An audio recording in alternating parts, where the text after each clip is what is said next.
तो गाइस ये आपके सामने साइंस की बुक दिख रही है जिसके अंदर साइंस 1 साइंस 2 मतलब साइंस 1 मतलब फिजिक्स और केमिस्ट्री, साइंस 2 मतलब बायो। सो गाइस आज हम सभी इंपॉर्टेंट क्वेश्चंस एक ही वीडियो के अंदर देने वाले हैं। गाइस कमेंट बॉक्स में जरूर हमें लिख के बताना कि इसके बाद हम कौन सा वीडियो लाए। एंड गाइस इसका पूरा का पूरा जो भी आपको वीडियो जाके देखना है वो सभी का लिंक मैं डिस्क्रिप्शन में दे देता हूं। हमने इजी ट्रिक का वीडियो बनाया गाइस, प्लीज जाके उसको देखना जिससे आपके लिए चैप्टर पढ़ना बहुत ज्यादा आसान हो जाएगा। वो सभी का लिंक डिस्क्रिप्शन में दिया है। एंड इसी के साथ बताना चाहूंगा इस व्हाट्सअप लिंक भी है जिसमें हम बहुत सारी चीज आप लोग को शेयर करते हैं। तो प्लीज व्हाट्सअप चैनल नीचे डिस्क्रिप्शन में दिया, उसको ज्वाइन कर लेना। एंड इस वीडियो पे टारगेट लाइन में 500 रखता हूं, अगर पूरा हुआ तो भाई जो आप मांग करोगे वो चीजें आ जाएगी। नए हो तो प्लीज चैनल को सब्सक्राइब करके जरूर जाना। दोस्तों मैं चाहूंगा कैमरामैन आप वहीं रहो, मैं नए स्टाइल में थोड़ा वीडियो शूट करवाना चाहूंगा। आपको ऐसे ही दिखाऊंगा जिससे आपको मेरा चेहरा एंड दोनों चीजें बहुत अच्छी तरीके से दिखेगा। सो गाइस हम फर्स्ट चैप्टर की हम बात कर लेते हैं। पहला चैप्टर इसको थोड़ा हम ओपन कर लेते हैं, laws of motion. Laws of motion पहला चैप्टर। इसके अंदर गाइस मैं क्लियरली डायरेक्ट बोल देता हूं, डिस्टेंस एंड डिस्प्लेसमेंट इसका डेफिनेशन, डिस्टेंस एंड डिस्प्लेसमेंट का डेफिनेशन। इसके बाद दोस्तों देखो डिस्टेंस डिस्प्लेसमेंट का डेफिनेशन दिया हुआ, स्पीड का डेफिनेशन। देन गाइस ये देखो ये यूनिट्स, ये सभी यूनिट्स आपको याद होना चाहिए, बस यहाँ इतना ही पढ़ना है। फिर इसके बाद मैं चाहूंगा थोड़ा नीचे ही कर लूं, थोड़ा सही रहेगा। देन इसके बाद guys uniform and non uniform linear motion, यहां दिया हुआ इसका डेफिनेशन, ये पढ़ लो गाइस। जिसको यूनिफॉर्म याद हो गया है ये वाला डेफिनेशन देखो ऑलरेडी किया हुआ है। यूनिफॉर्म, ये नॉन यूनिफॉर्म है, यहाँ यूनिफॉर्म है, बस ये पढ़ लिया, काम खत्म। इसके बाद गाइस एक्सेलरेशन ये वाला थोड़ा बुक यहाँ फटा हुआ है, पर बताना चाहूंगा कि एक्सेलरेशन का भी uniform acceleration, non uniform acceleration, यहाँ दोनों चीजें दी है, इसको आपको पढ़ के रखना चाहिए, एग्जाम्स में बहुत आता है। Then guys positive negative zero acceleration, ये देखो ये कलर ऑलरेडी किया हुआ है, ये आपको करके रखना चाहिए। इसके बाद गाइस जिस बच्चे को मतलब आउट ऑफ स्कोर करना है वो थोड़ा बहुत मेरे वीडियो से जाके ग्राफ देख ले, विद इन 2 से 3 मिनट में उसको ग्राफ समझ में आ जाएगा। पर जिसको ज्यादा स्कोर नहीं करना टेंशन ना ले guys. Most important topic, okay, equation describing a relation between velocity and time.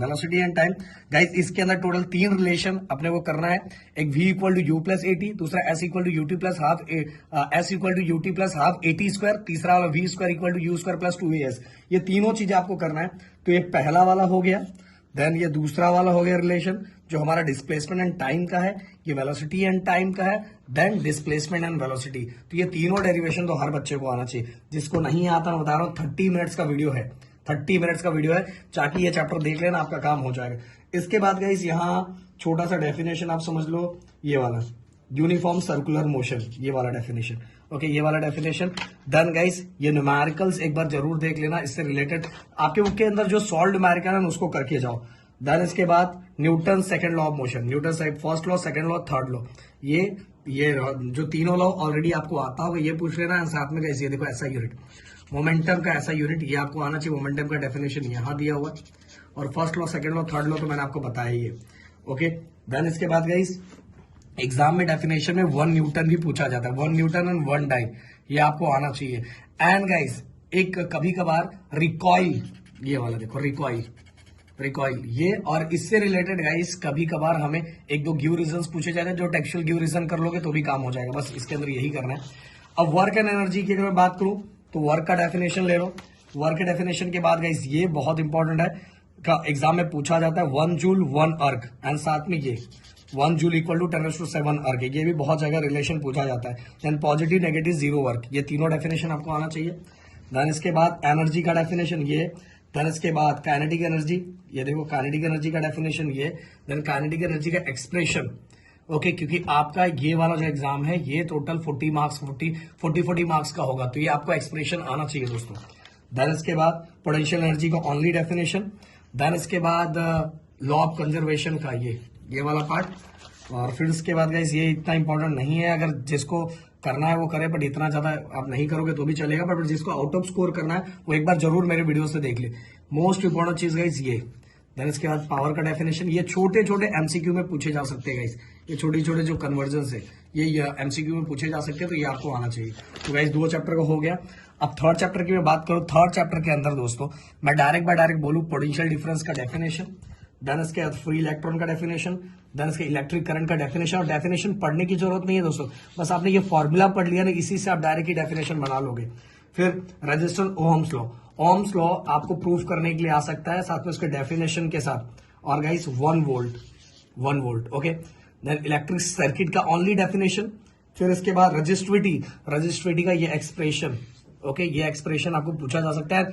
ऐसा यूनिट, रजिस्ट्रिविटी का ऐसा यूनिट, ये देखो ये वाला, ओके ये।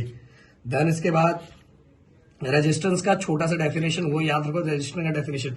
ये गाइस, ये आपको पूछा जा सकता है अराउंड लास्ट वाले क्वेश्चंस के अंदर। ये आपको फिगर दिया रहेगा, आपको पूछा जाएगा इसका यूज या इसका सिंबल, ओके। तो ये करके रखना है, ये देख के रखना है, ओके। ये आपने देख लिया, थोड़ी सी चीजें आप पढ़ ली, आपको 2 मिनट में याद हो जाएगा। कंडक्टर एंड इंसुलेटर का definition only, okay. Most important चीज guys, resistance series and resistance parallel, okay.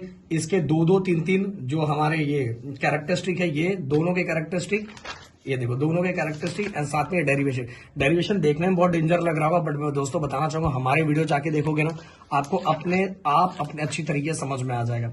फिर मेजरमेंट ऑफ मैटर की बात करूं तो गाइस, यहाँ law of conservation of matter, law जो ये ग्रीन कलर में किया हुआ है, then law of constant proportion, बस ये।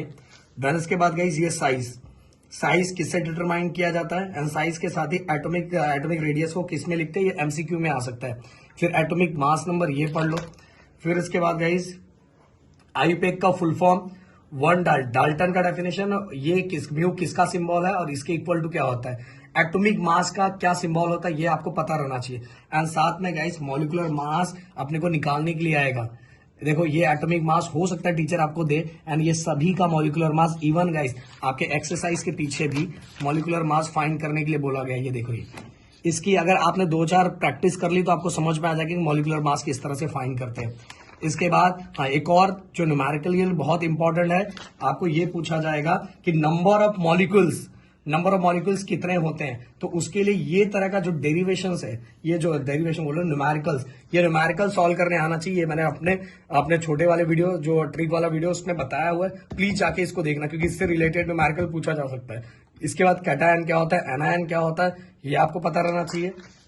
इसके बाद गाइस फिर छोटी छोटी बेसिक रेडिकल्स क्या होता है, एसिडिक कैटोनिक रेडिकल्स क्या होता है, एसिडिक रेडिकल्स क्या होता है, ये चीजें गाइस। और रेडिकल्स किसको कहते हैं, सबका कुल मिला के मतलब एक ही है गाइस, एक प्लस होता है एक माइनस होता है, और दोनों को मिला के हमारा रेडिकल बनता है। ये तो मैंने बहुत सिंपल तरीके से बता दिया, बस इतना ही 4 चैप्टर में गया। अब मैं एसिड बेस एंड सॉल्ट बहुत कम ही स्कूलों में आने वाला है, फिर भी मैं थोड़ा सा बता देना चाहता हूँ कि Arrhenius theory of acid and base, ये आपको आना चाहिए। फिर स्ट्रॉन्ग एसिड, वीक एसिड, अगर ये दोनों आपने पढ़ लिया ना, इसी को मॉडिफाई करके स्ट्रॉन्ग बेस और वीक बेस आप पढ़ सकते हो। तो ये इंपॉर्टेंट डेफिनेशन एग्जाम पूछा जा सकता है। यहाँ गाइस मैं आपको बताऊं तो बस यहाँ कुल मिला के ये पढ़ो कि पीएच स्केल पे एसिड कहां तक होता है, बेस कहां तक होता है। जैसे 0 to 7 एसिड होता है, 7 to 14 बेस होता है, ऑन 7 न्यूट्रल होता है। बस ये इतना याद रख लिया, काम खत्म हो गया। इसके बाद गाइस अगर रिएक्शन आपसे हो सके तो करो, नहीं हो सके तो कोई टेंशन नहीं। हाँ, बट क्रिस्टलाइजेशन का डेफिनेशन गाइस आपको आना चाहिए। देखो यहाँ लिखा हुआ है एसिड बेस और इसके बारे में, ओके, तो ये आपको पता रहना चाहिए। हाँ, ये देखो वाटर क्रिस्टलाइजेशन,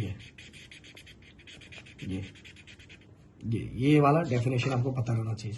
इसके बाद गाइस कैथोड एनोड, ये थोड़ा सा पढ़ के रखो। इसके बाद गाइस ये थोड़ा बहुत आप देख लोगे तो भी काम हो जाएगा, क्योंकि सब में कुल मिला के आयोनिक एक्सप्रेशन ही दिया हुआ है, तो उतना ज्यादा कुछ करने की जरूरत नहीं। थोड़ा बहुत ये देख लो, क्योंकि जिसको टॉप स्कोर करना है तो इसको थोड़ा बहुत रिएक्शन पता रहना चाहिए। बट मेनली जिसका स्कोर है कि सर अपने को थोड़ा अच्छा स्कोर निकालना है, वो बस इतना करके जाएगा तो भी इसका काम हो जाएगा। अब मैं राहुल सर को देना चाहूंगा। मैं चाहता हूँ कि साइंस 1 का सेपरेट करते हैं कि पेपर अलग अलग होगा, तो साइंस 2 का हम सेपरेट एक और वीडियो बनाते हैं उसके लिए। अगर इस वीडियो पे अगर कमेंट सबसे ज्यादा आएगा तो साइंस 2 का सेपरेट। ओके ठीक है, ओके, तो साइंस 2 का अलग वीडियो आने वाला है। Thank you so much guys.